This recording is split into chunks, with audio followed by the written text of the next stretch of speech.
Moi, j'ai vraiment mal à mon pays de chaque jour qui passe. Je suis souvent le plus âgé sur cette table, mais quand je vois ce qui se passe, je me dis, mais comment on en est arrivé là? Le témoignage de Sabrina, en fait, c'est Samara quelques années plus tard. Exactement, c'est pour ça que j'ai voulu vous le passer, parce que je trouve que c'est exactement la même histoire. Sauf qu'aujourd'hui, la différence, c'est qu'aujourd'hui, on a essayé de la tuer, ces tentatives d'homicide, avec préméditation, il faut rajouter, avec préméditation. Voilà où on en est. Mais c'est pas un cas isolé.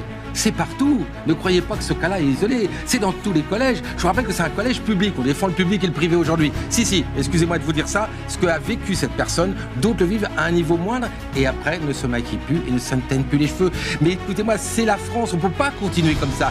Quand j'entends Mme Belloubet, toute souriante, tout va bien, excusez-moi, on a prévenu. Elle a prévenu la maman. Elle a dit attention, ils vont être là. C'était sur les réseaux. Ouais, et la fille, elle est sortie et s'est fait massacrer. Excusez-moi, monsieur le Premier ministre et Madame la ministre, bougez. Ça va continuer. Mais Belloubet, elle bougera jamais. Mais je sais qu'elle bougera. Mais le seul qui peut bouger, c'est Attal. C'est lui qui va bouger. Vous allez voir, moi je vous le parie, dans l'après-midi, il va en parler. Belloubet, elle dit rien. Oui, elle dit rien sur ces sujets. Oui, mais monsieur Attal, il va parler. Mais au bout du compte, ça ne changera rien. Parce que c'est que des mots comme toujours. Mais vous avez vu un mot de Belloubet ce matin sur son Twitter, sur ses rebondissements. On l'a même pas informé. De Victor. Il y a une chose hyper importante qui doit se faire dans les heures qui viennent. Les autorités religieuses musulmanes doivent prendre la parole et condamner totalement ce lynchage. Ils sont absents. Tant que les autorités religieuses diront pas que c'est inacceptable, qu'on ne doit pas faire ça et qu'on ne peut pas se couvrir derrière la religion, ça ne bougera pas. Ils ont une responsabilité. Je le dis aujourd'hui. Maintenant, respect pour cette maman et cette grande. Jérôme Lubus. Allez-y, alors rappelez ce que je dois faire aussi News Info. C'est les facs. Maintenant, ça descend au niveau du collège. Bientôt, ça va être les écoles. Quand c'est qu'on arrête tout ça? C'est des enfants de 13 ans qui vont se tuer des coups dans la figure. Elle est en réanimation, elle en sort. Excusez-moi de vous dire ça. On peut dire ce qu'on veut, il y a qu'à. Mais à un moment, il faut que ça bouge. Et c'est que ceux qui sont gouvernements. Mais on est coupable. On est coupable de ce qui s'est passé. On est coupable parce qu'on a laissé faire. Et quand je dis on, c'est la France. La France est coupable de ce qui s'est passé. Elle dit une chose. Elle dit à l'aide et au secours. Alors, aujourd'hui, l'islam radical française a pris comme cible l'islam modéré, intégré. C'est clair.